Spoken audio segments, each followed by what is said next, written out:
கண்ணன் என்ன பண்ணினா, யாருக்கு பிறந்தா, எப்படி அவதாரம் பண்ணினா, லவ்வி செல்லமே பிரியாளாரும் வரிசையா சொல்லின்னு வருவாராம். இப்படி வச்சிடலாம், வரிசையா சொல்லின்னு வருவாராம். யசோத ஒரு சமயம் எல்லா லீலும் சொல்லி கோதைக்கு. அப்புறம் பசங்க எல்லாம் சரமா சரமா மண்ணு தின்னுக்காம முன்னு தின்னுக்கான். கண்ணதா மண்ணு தின்னாத, எங்க கண்ணா வாய் தர.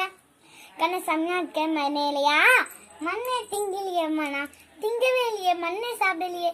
குழந்தைகள் தான் சொல்றது, இவன் தோழர்கள்லாம் என்னோட ஃப்ரெண்ட்ஸ் எல்லாம் சொல்றாளே, அதெல்லாம் ஒன்றும் இல்லைம்மா, அதெல்லாம் பொய் சொல்றாமா, பொய் சொல்றாமா. ஆனா இல்ல, மண்ணு தின்னாத பல்தாமண்ணா சொன்னான். கிருஷ்ணன் சொன்னானா, கொஞ்சம் நாளா பல்தாமன் பொய் சொல்ல ஆரம்பிச்சிட்டாமா. சென்னாட்டியும் மனை நிரூபிச்சுட்டே வர ஒவ்வொரு கலசத்தையும். யசோதா சொல்றா, ஆ காட்டு அப்படின்னா கொஞ்சம் சின்ன வாய் தானே, அதையே அப்படியே ஆன திறந்தா அத்தனை அகிலாண்டு கோடி பிரம்மாண்டங்களும் தெரியாதா அந்த வாயில. அந்த வண்டங்கள்ல கிரீபம் செய்யப்பட்டு கிரீபம் அந்த வருஷம் பட்டில கந்தமுத்திர பிரதேசம் கோகுலமத்துல ஒரு யசோதா, அதுல ஒரு கண்ணன், அந்த யசோதா கண்ணனை மிரட்டுறா, வாய காட்டுன்னு சொல்றா.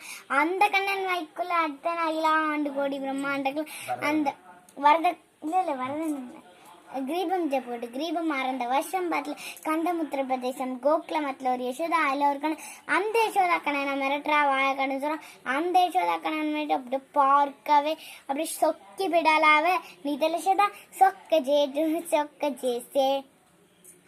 இப்படியே பல லீலையில சொல்லி கிருஷ்ண லீலை கடை யாருக்குதான் ஆசையா இருக்கு? குழந்தைங்க தான் என்ன கதை கேட்கும், அடுக்கடுக்கு ஜெயிச்சுக்கலாம். இப்படியே கிருஷ்ண பக்தியிலே நானும் தீதியமா இருந்து அவளோட பக்தி மதுர பாவமாயிடுச்சு.